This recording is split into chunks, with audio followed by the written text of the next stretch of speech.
So the big question is, can you have male friends while in a relationship? Today, I consider the benefits and challenges with having a male BFF or a couple of male friends. My name is Joan, Nwosu, and welcome to the Second Chances Podcast, a love journey in black and white. So just today, after a long day, I was busy the whole day shooting, and Davide had to travel to Ottawa for a meeting. We came back exhausted, and we got chatting about how our day went. And I told him about a man who I had recently met, that we were hoping to do business together. And all of a sudden, the man is flirting with me and hitting on me. Like immediately, I could see his countenance change. Like Davide, who has admitted on his own that he's a jealous guy. Oh my God, he didn't have to say more than that. But yeah, that was the end of that, whatever that association was going to be, whether a business or platonic friend. No, it's all over. So it got me thinking about this topic again. Can you and should you have male friends while in a committed relationship?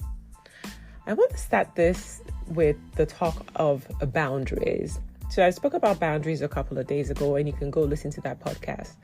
But I think that when we get into a committed relationship, it doesn't mean that now your relationship is everything. It doesn't mean you should abandon all your existing friendships. But it means that you now need to set very clear and respectful boundaries.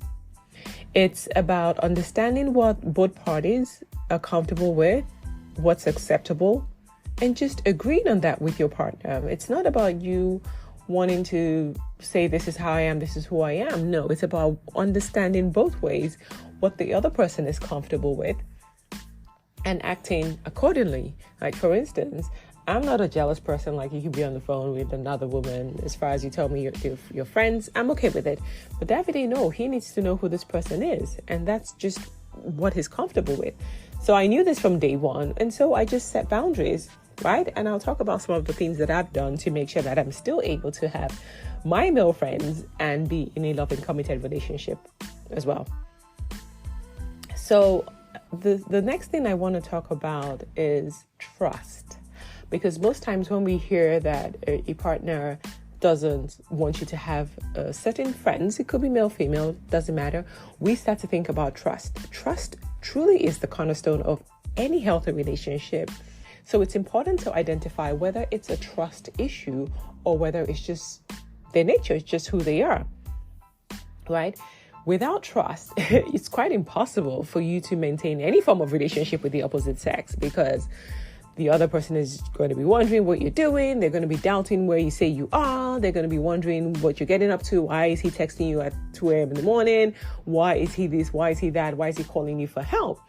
Why is she always needing you to come and help her sort out stuff, right? If there's no trust, then it's very, very difficult to maintain these platonic relationships. So this trust has to be both ways. Both parties have to be able to have open and honest conversations about these friendships, and each person should be willing to trust that their partner means the best and is who they say they are in terms of these friendships, right? So make sure that as you're going into this relationship dynamics of involving the opposite sex as friends, make sure that you're having conversations with your partner and ensure that it's not a trust issue. If it's a trust issue, then you have something bigger to deal with. I know initially when Davide had mentioned to me that he was jealous, I expected it to come with, I don't want you to have male friends, but that never came. So I knew it wasn't just I'm just jealous for no reason, or I'm just jealous because I don't trust women, I don't trust you to be faithful. No, he's just a jealous person. And it was good that I found out that it's not just him. Most Italian men are jealous too. So yeah, ouch. But I'm not complaining. It's beautiful in a romantic kind of way. So the next thing I want to now talk about is jealousy and insecurity.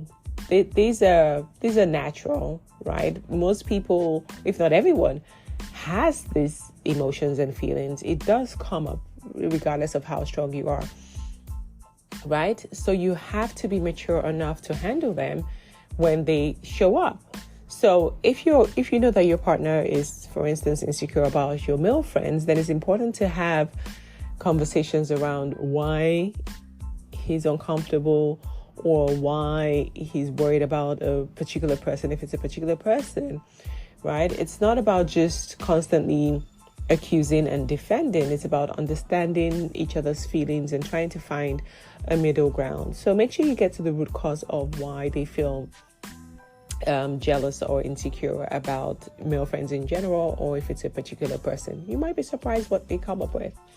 Okay, so I know, yes, I've been hammering on some of the challenges that could go on with the male friendships, but the truth is some of these friendships are really, really beneficial. Like having the opposite gender or sex as a friend is really enriching for your life, because now you get to see different perspectives on different things in life, different topics. And I don't know about you, but for me, my male friends support me in a way that my female friends just don't, or they're not capable of. And I don't expect them to, because they're female, they're more emotional. So I know that having male friends has really helped me in understanding men, for one. And it's also helped to bring out different interests and aspects of my life that maybe my female friends are not able to, right? And luckily for me, I've had male friends who've never tried to cross the line. So I've been able to manage a lot of my male friendships and really, really grow with them. And I know that it's been so beneficial to me, right? So I know that in some cultures or in some environments, this male-female friendships, they say men and women cannot be friends. Yeah, I respect that. But it doesn't mean that it's not possible. If you really do desire to be friends with the opposite sex, I think it's possible. It's just you have to set clear boundaries, and you have to keep watching out for if things change, right? If one person starts to cross the line, then maybe it's time to cut off the relationship if they're not willing to stop or change. But to think that it's just a global general thing that men and women cannot be friends, I don't agree. Some of my best friends are men, and I love it, and I love them for it, right? So just a quick tip on how I've been able to handle my male friendships, because I've always had more male friends than female friends. It's just I was a tomboy when I was growing up, hence a lot of my masculine energy, but I still do have a lot of male friends. And one of the things that I always do off the bat once I'm in a relationship is I get my partner to meet all my male friends in person, if possible. I want them to be able to strike up a friendship with them as well, so that way, whether it's all of us going out together, he's comfortable, or whether I'm going out with just my male friends, he's comfortable too. Even though Davide says I cannot go to the cinema with any of my male friends. That's a no. It's too dark and it's too tempting. But I know he's just kidding. But that's one way that I've really been able to maintain having male friends, where Davide is friends with all my, at least at a casual acquaintance level, with all my male friends, and he can chat with them from time to time. That way we're able to build a lot of trust, and there's no doubt. If I say I'm hanging out with Tony, for instance, he knows I'm hanging out with Tony, and he can call and say, hey, what's going on? You guys have a good time, right? He trusts that nothing is going to be off, or no lines are going to be crossed. So that's how I've handled my friendships, my relationships with men. But one thing I want to say is, and I already touched on that, be careful. Watch out for the red flags, right? If a friendship starts to take over your relationship, or it starts to cross a line, then maybe it's time to reevaluate that friendship and determine if it's a friendship that you want to hold on to, if it's going to ruin your relationship, or this person is going to keep crossing your boundaries, and then decide what you want to do. But make sure that whatever it is that you're doing, that you always maintain balance for respecting your partner, the partner that you're with, that you love, and balance for valuing your friendships, right? Make sure that you're constantly open and honest, and considering everyone's feelings. So you, your partner, and your friends as well. Make sure that everybody is okay and feels okay with you having this friendship. So I want you to reflect on your own friendships and your relationships. Are you maintaining a healthy balance between your love life and your male friends, or the other way around, between your girlfriend and your female friends?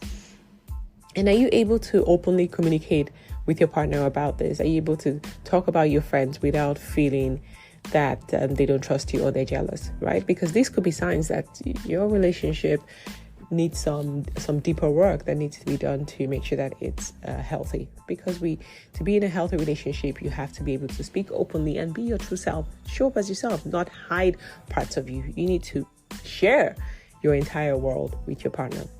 So that's it for today about having male friends. For me, the answer is yes, you can have a loving, committed relationship and have male friends. Thank you for listening to today's episode on the Second Chances podcast, a love journey in black and white. Till next time, sending you love and light.